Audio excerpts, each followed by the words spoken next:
Supreme court के अंदर 7 जजों की एक स्पेशल बेंच आरक्षण पर सुनवाई कर रही है, आरक्षण पर चर्चा कर रही है। आप सभी जानते हैं कि पिछले दिनों एससी एसटी एक्ट का मामला भी कितना गंभीर हुआ था। उस समय भी हमारे नेता बिल्कुल भी नहीं बोले थे, लेकिन जनता बोल पड़ी थी और एससी एसटी एक्ट के खिलाफ जिस बहादुरी के साथ दलित समुदाय उठ खड़ा हुआ था, उसी के बदौलत बाद में नेताओं ने इसका श्रेय लेना शुरू कर दिया था। लेकिन एक बार फिर से इसी तरीके का मामला सामने इस दिनों सुप्रीम कोर्ट के अंदर आरक्षण के अंदर विभाजन को लेकर काफी चर्चा तेज है। आरक्षण के अंदर जो लोग नौकरियां में लगे हुए हैं, उन नौकरियों लगे हुए लोगों को आरक्षण नहीं मिलना चाहिए। जिनके आईएएस है, आईपीएस है या बड़ी नौकरियों पर पहुंच चुके हैं, उन लोगों के बच्चों को आरक्षण नहीं मिलना चाहिए। इस तरीके के आरक्षण के अंदर ही विभाजन करने की चर्चा है वो लगातार चल रही है। इस प्रक्रिया को अगर देखने की कोशिश करें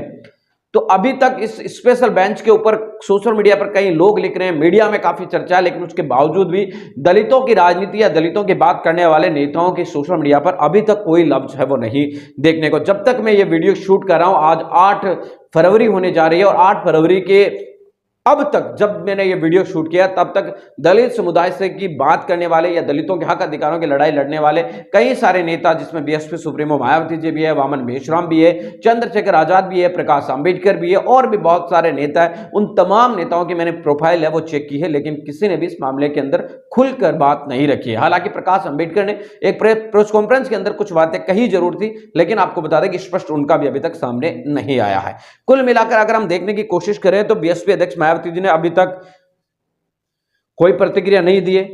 और सतीश चंद्र मिश्रा जैसा उनके पास एक बड़ा वकील है, लेकिन कोई वकील भी उनकी पार्टी की तरफ से कोर्ट के अंदर नहीं नजर आ रहा। वामन मेश्राम एससी एसटी कर्मचारियों के चंदे पर बाम चेप का एक बड़ा धड़ाका नेतृत्व करते हैं। 12-15 साल से वो ईवीएम के पीछे भी लगे हुए हैं। उनकी बहुजन मुक्ति पार्टी है वो इसका नेतृत्व भी कर रही है, लेकिन उसके बावजूद उन्होंने भी इस मामले के अंदर किसी भी प्रकार का कोई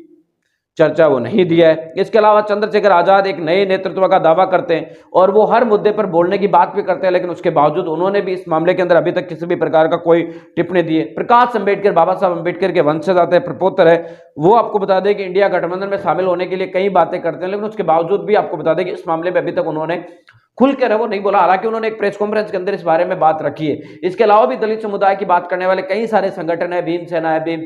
भीम आर्मी है, भीम आर्मी एकता मिशन है, कई सारे ऐसे संगठन हैं जिनका मैं नाम भी नहीं जानता शायद, और जिग्नेश मेवाणी है और भी बहुत सारे दलित समुदाय की बातें करने वाले नेता। लेकिन उसके बावजूद भी अब उन्हें अभी तक इस मामले के अंदर यानी आरक्षण के वर्गीकरण के ऊपर किसी भी प्रकार की सुप्रीम कोर्ट की कोई चर्चा या सुप्रीम कोर्ट के अंदर अपने किसी वकील को भेजना है, बात रखना, किसी भी प्रकार का कोई मकसद है वो इनकी तरफ से देखना नहीं मिल रहा है। जबकि जनता के अंदर है वो अलग अलग प्रतिक्रिया देखने को मिल रही है। अब देखना दिलचस्प होगा कि इस मामले के अंदर सुप्रीम कोर्ट का क्या फैसला आता है और उसके बाद इन नेताओं की क्या प्रतिक्रिया आती है, और या फिर आपको बता दें कि जो जनता है या समाज है उसकी क्या प्रतिक्रिया